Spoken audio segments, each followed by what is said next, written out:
Saluton, kai bonvenon al nova eldono de Legado el mia vercaro. Mi estas Jochen, kai en ĉi tiu kanalo mi parolas Esperanton, la internacian pontlingvon. Ĉu mi rajtas peti vin danci? Amrakonto en 3 partoj. Hodiaŭ vi aŭdas la lastan parton. Geedziĝa festo. Kiam en majo venis la geedziĝfesto de ŝia kuzino, Amarila kuraĝe decidis montri al siaj parencoj ne nur la danskapablojn, kiujn ŝi akiris dum la lastaj monatoj, sed ankaŭ sian dancpartneron, kiu respondecis pri ili. Compreneble, Adamo tui consentis.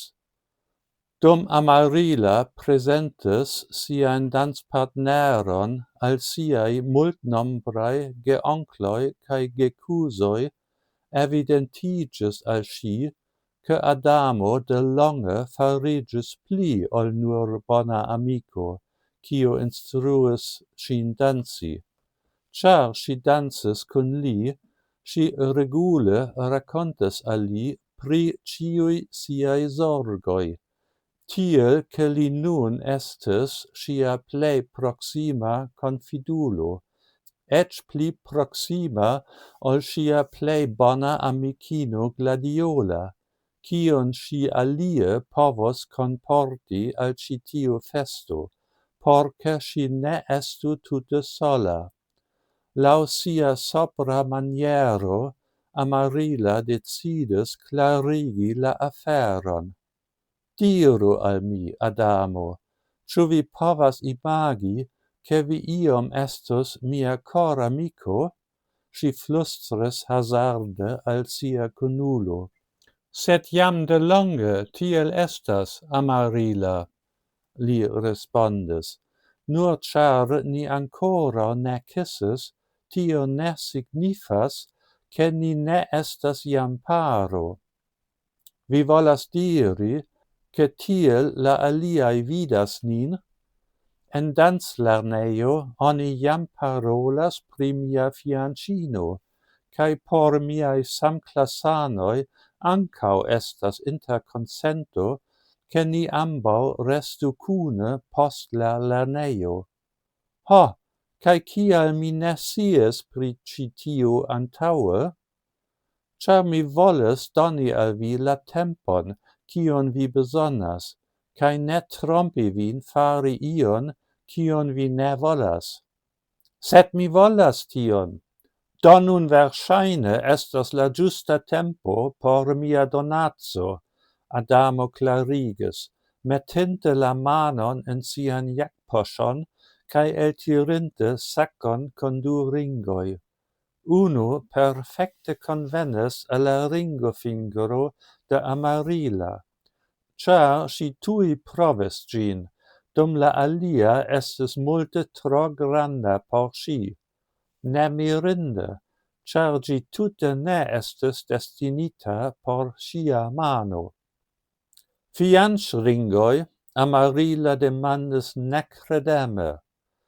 Se tio estas tro rapida por vi, ni povas provizore nomi ilin amikecaj ringoj kaj preterlasi la gravuraĵon.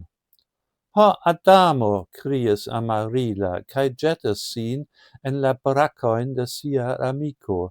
Jes, mi volas, mi volas, mi volas. Adamo volonte akceptis la amo-esprimojn kaj reciprokis ilin kiom konvenis, kaj eble iom pli.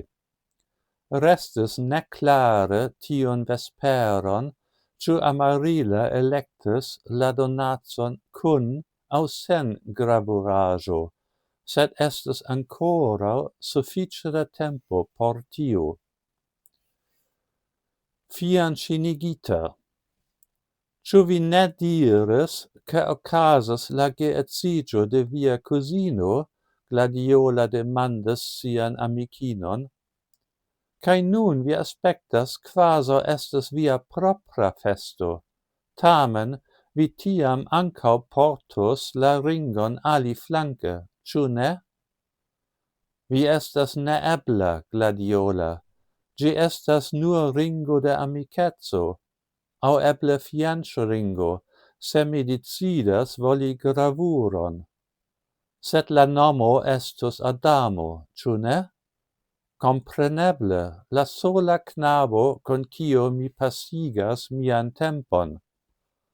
Ha, Amarilla, ciu mi jam diris, che mi envias vin?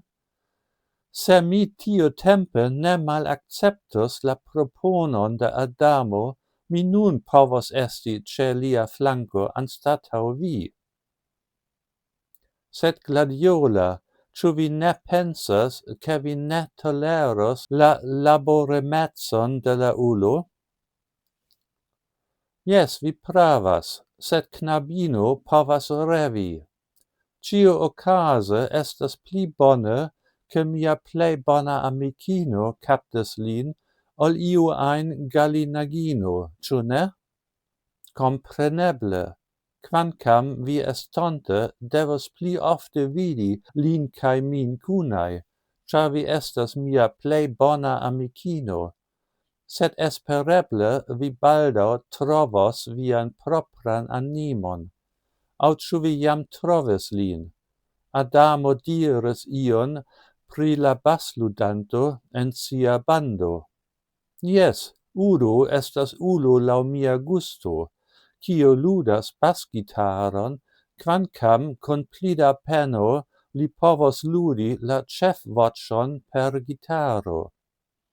Adamo diris la samon, ciam mi tuŝis la temon. Fino. Bone, jen ĉio por hodiaŭ. Dankon pro via pacienco, kaj ĝis la revido. Kaj ne forgesu, abonu mian kanalon, por ke vi ne maltrafu miajn venontajn filmetojn. Ĝis!